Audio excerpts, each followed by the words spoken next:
11 बलात्कारियों को छोड़ना ठीक था या नहीं था? हाँ या ना में जवाब दीजिए ना। आप तो बलात्कारियों को जस्टिफाई करना नहीं ठीक था। बस 100 बातों की बात हो गई, बाकी तो उनको बात को लेकर कोर्ट निर्णय देगा। था कि नहीं ठीक था? 100 बातों की बात। ये क्यों नहीं बोल पा रहे हाँ या ना?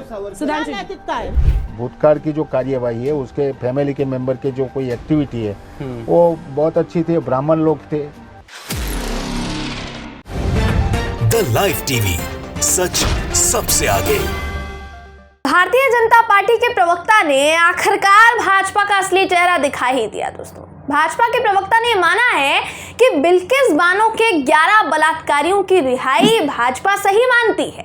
अभी तक तो ये स्वीकार करने के लिए तैयार नहीं थे, नौटंकी चल रही थी इन लोगों की, लेकिन अब तो कांग्रेस की प्रवक्ता सुप्रिया सुनेत ने इनके मुंह से ये उगलवाया है कि भाजपा ने बिल्किस बानो के बलात्कारियों को रिहा किया है तो अपनी मर्जी से, और वो इसमें कुछ भी गलत नहीं मानते हैं। ये बात लाइव डिबेट में आखिरकार स्वीकार कर ही ली गई है दोस्तों, जो आपको इस खबर में मैं दिखाने वाली हूँ। नमस्कार, मेरा नाम है जयंती झा और आप देख रहे हैं द लाइव टीवी। आज तक की डिबेट में अंजना ओम कश्यप के सामने सुप्रिया सुनेत ने महिलाओं के नजरिए से सबसे बड़े मुद्दे को लेकर सवाल किया। बहुत अहम मुद्दा, बहुत संजीदगी भरा मुद्दा, बहुत सेंसिटिव मुद्दा, जिस सवाल को पलटने में अंजना ओम कश्यप जी ने भी महिला होते हुए पूरी कोशिश की।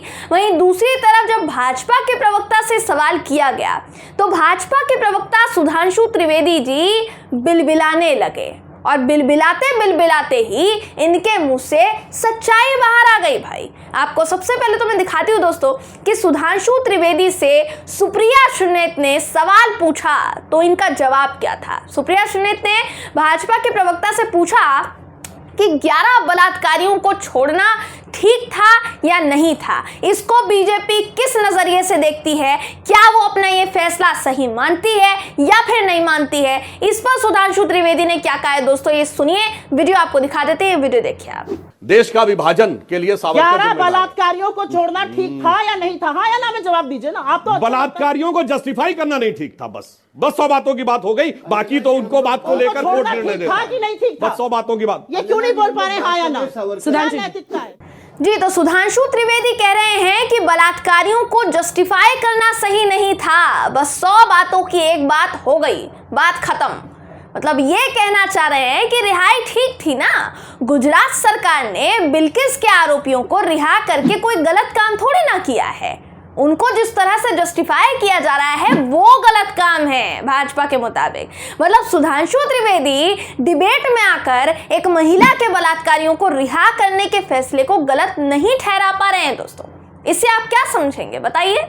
क्या भाजपा इस चुप्पी से संकेत नहीं दे पा रही है कि गुजरात सरकार के हाथ में वो फैसला गया और उन्होंने दोषियों को रिहा किया तो ये किसी भी सूरत में गलत फैसला नहीं हो सकता है, क्योंकि भाजपा ने ये फैसला लिया है और भाजपा तो कानून के मुताबिक चलती है, तथाकथित कानून उनका बनाया हुआ। ऐसे में सवाल ये कि क्या भाजपा इन्हीं संस्कारों की बात करती है? दोस्तों, सुधांशु त्रिवेदी इस डिबेट में एक जगह सुप्रिया सुनेत के लिए कहते हैं कि जब बोलने के लिए कोई तर्क नहीं बचता, जब बोलने के लिए कुछ नहीं होता तो लोग इसी तरह से अपना गोल पोस्ट बदलते हैं। अब यही बात इन पर लागू हुई है। इन महाराज से जब सवाल पूछा गया तो इन्होंने कैसे गोल पोस्ट बदल दिया, आपको मैं इनका भी गिरगिट वाला रूप दिखा देती हूँ, किस तरीके से मिनटों में रंग बदला है। वीडियो दिखाते हैं, वीडियो देखिए दोस्तों।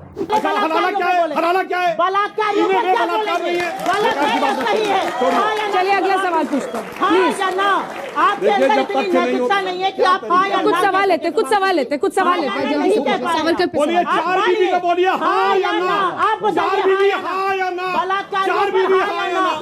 जी, तो सुधांशु त्रिवेदी से बिल्किस बानो के रेपिस्टों को लेकर सवाल किया गया तो ये महाराज अपना ट्रैक बदलते हुए नजर आए। इन्होंने फटाक से टॉपिक चेंज कर दिया और ये सीधा कहां पहुंचे, मुस्लिम समुदाय में 4 शादियों पर पहुंच गए। इनसे बलात्कारियों पर एक जवाब नहीं दिया गया। आप देख रहे होंगे वीडियो में इनसे लगातार सवाल पूछा गया लेकिन बोले नहीं। इन्होंने ये नहीं बताया कि जो किसी मुस्लिम महिला का बलात्कार करके मिठाइयां खा रहे हैं, माला पहन रहे हैं, वो बलात्कारी संस्कारी ब्राह्मण कैसे हो सकते हैं। और ब्राह्मण है तो एक मुस्लिम महिला का बलात्कार करने जैसा पाप करने से पहले अपने संस्कारों को क्या कौड़ियों के भाव बाजार में बेचाए थे क्या?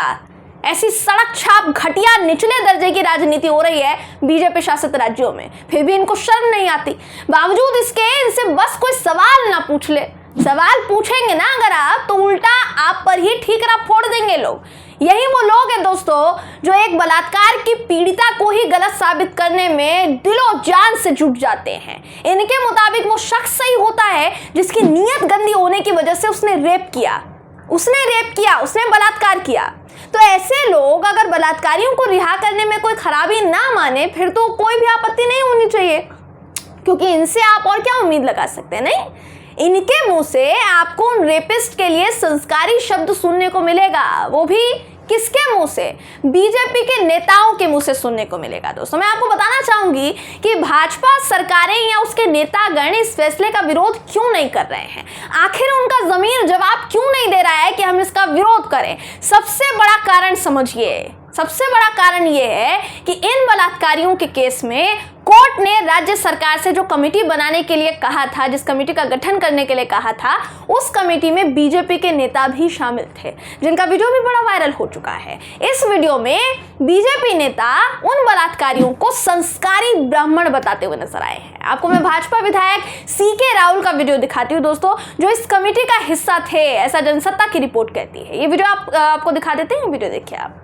उत्कार की जो कार्यवाही है, उसके फैमिली के मेंबर के जो कोई एक्टिविटी है वो बहुत अच्छी थी। ब्राह्मण लोग थे और वैसे भी ब्राह्मण के जो कुछ है उसके संस्कार भी बड़ा अच्छा था, इसलिए किसी को मतलब के गुने में डाल के उसको पनिशमेंट करने का बद इरादा भी हो सकता है। जी, तो बिल्किस बानो का गैंगरेप करने वाले दोषी जो उनके परिवार के सदस्यों की हत्या भी कर चुके हैं, उनकी मासूम बच्ची को उन्होंने मार दिया, उन्हें भाजपा विधायक कह रहे हैं कि उनका व्यवहार तो अच्छा था जेल में, क्योंकि वो संस्कारी ब्राह्मण थे, तो उनको छोड़ने में कोई बुराई नहीं है। मैंने तो नहीं सुना था दोस्तों कि ब्राह्मण संस्कारी हो तो वो एक महिला का बलात्कार भी कर सकता है, वो भी तब जब वो महिला प्रेग्नेंट थी।